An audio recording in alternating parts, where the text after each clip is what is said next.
আসসালামু আলাইকুম ভিউয়ার্স, আপনারা সবাই কেমন আছেন? দেখেন নরম তুলতুলে কেক।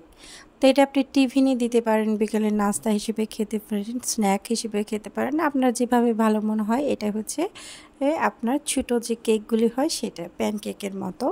তো এখানে আমি হচ্ছে 1 কাপ চিনি ব্লেন্ড করে নিয়েছি। আর আসুন শুরু করি। বিসমিল্লাহির রহমানির রহিম। এখানে আমি 2 থেকে 3টার মতো ডিম নিয়ে নিয়েছি। আমার এখানে যেহেতু ছোটো ডিম, এর জন্য পরিমাপটা আপনাদের পছন্দ মতো করে নেবেন। তাতে 2টা ডিমের পরিমাণ এখানে আছে। তারপরে হচ্ছে ভালো করে একটু নেড়ে নেব। নেড়ে চেড়ে নেওয়ার পর এইখানে আমি কিন্তু একটু তেল দিয়ে দেব। তো এখানে আমি তেলের পরিমাণটা আপনার হাফ কাপের কম হবে, মানে হাফ কাপের অর্ধেক হবে আর কি, এরকম তেল দিয়েছি। তারপরে এখানে আমি দেখতেই পাচ্ছেন হাফ কাপের মতো চিনি দিলাম। এখানে আমার 1 কাপ চিনি লাগে নাই, অর্থাৎ আমি হাফ কাপের থেকে আরও হাফ কাপের অর্ধেক দিয়েছি। আপনারা আপনাদের যে মানে ডিমের যে পরিমাণটা সেটা বুঝে দেবেন।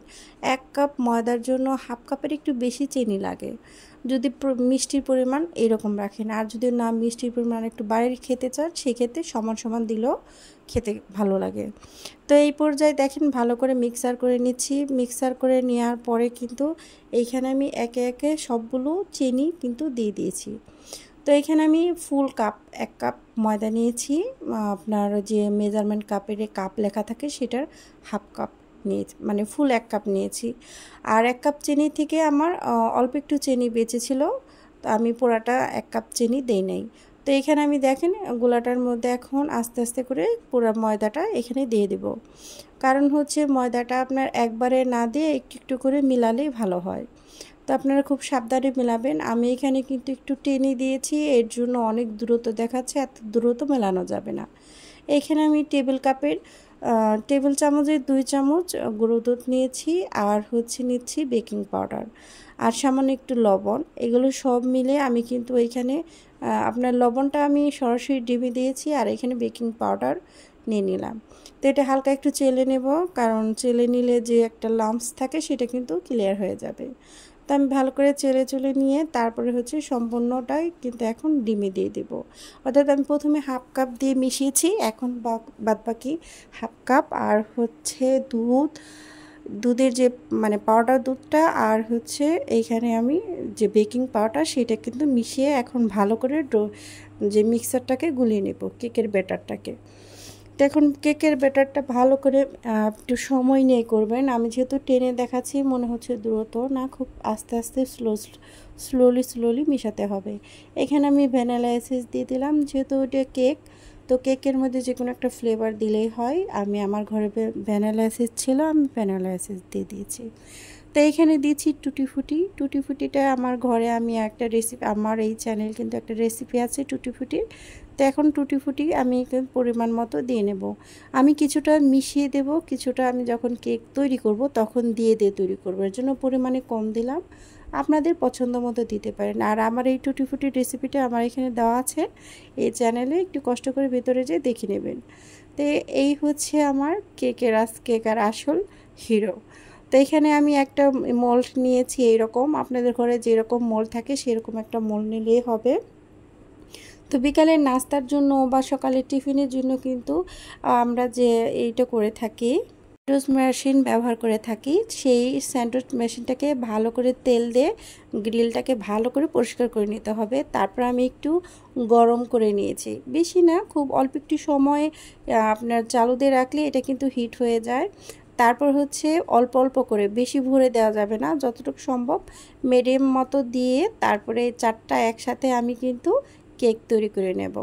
এটি কিন্তু খেতে মাশাআল্লাহ অনেক ভালো হয়। যাদের বাসায় স্যান্ডউইচ মেকার আছে তারা কিন্তু ইচ্ছা করলেই সুন্দর করে বাচ্চাদের জন্য টিফিন করে দিতে পারেন, বিকেলের নাস্তা হিসেবে নিতে খেতে পারেন। তো এখানে আমি এক্সট্রা করে একটু যে টুটি ফুটিটা দিয়ে দিলাম, ড্রাই ফ্রুট দিতে পারেন।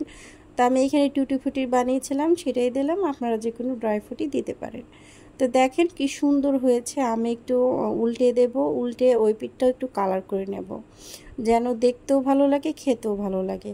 আর আপনারা যদি কালার করতে না চান তাহলে এই অবস্থায় কিন্তু আপনারা বাটিতে উঠিয়ে রাখতে পারেন, খুবই সিম্পল।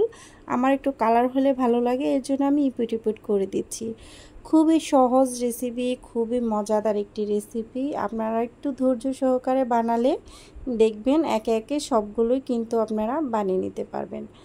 আর এই রেসিপিটি ফলো করে আপনারা বাচ্চাদের টিফিনে দিতে পারবেন, কারণ বাচ্চারা কিন্তু খুবই পছন্দ করে এই ধরনের যে কেকগুলো থাকে। আমরা প্যান কেক করে দেই, তারপরে হচ্ছে যে আপনার যে কোনোভাবে যে কেক করে দেয়, মোল্ডের কেক করে দেয়, তার থেকেও কিন্তু বাচ্চারা এই ধরনের কেকটা বেশি পছন্দ করে। কারণ হচ্ছে এটা খুবই ফ্লপি হয়, কারণ দুনো পাশ থেকেই হিট পায়, অনেক সুন্দরভাবে কিন্তু এই কেকগুলো তৈরি হয়ে যায়। তো বাসায় অবশ্যই ট্রাই করে দেখবেন, যাদের বাসায় এই ধরনের স্যান্ডউইচ মেকার আছে। অনেকটা আছে গ্রিল স্যান্ডউইচ মেকারের মতো থাকে, চারকোনা ওইটা দিয়েও কিন্তু খুব সুন্দর হয়। তো আমার বাসায় দোনোটাই আছে, আজকে আমি এটা দিয়ে দেখালাম, যদি আরেকদিন অন্যটা দিয়ে দেখিয়ে দিতে পারবো আশা করছি।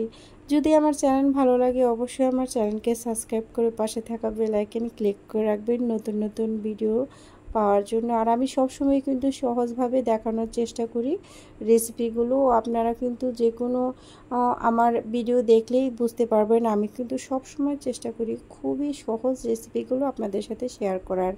আর আমি বাসায় যে ধরনের রেসিপি করি, আমি সেই ধরনের রেসিপিটাই আমি কিন্তু আপনাদের মাঝে শেয়ার করি। আশা করছি সবার ভালো লাগবে। আর আজকের কেকটাও আমি একটু ভেঙে দেখাচ্ছি কেমন হয়েছে। ভিতরে দেখেন কীরকম সুন্দর হয়েছে, আর একবারে খুবই তুলতুলে হয়েছে, আর খেতেও মাশাআল্লাহ অনেক ভালো হয়েছে। সবাই ভালো থাকবেন, সবার জন্য শুভকামনা রইল। আল্লাহ হাফেজ।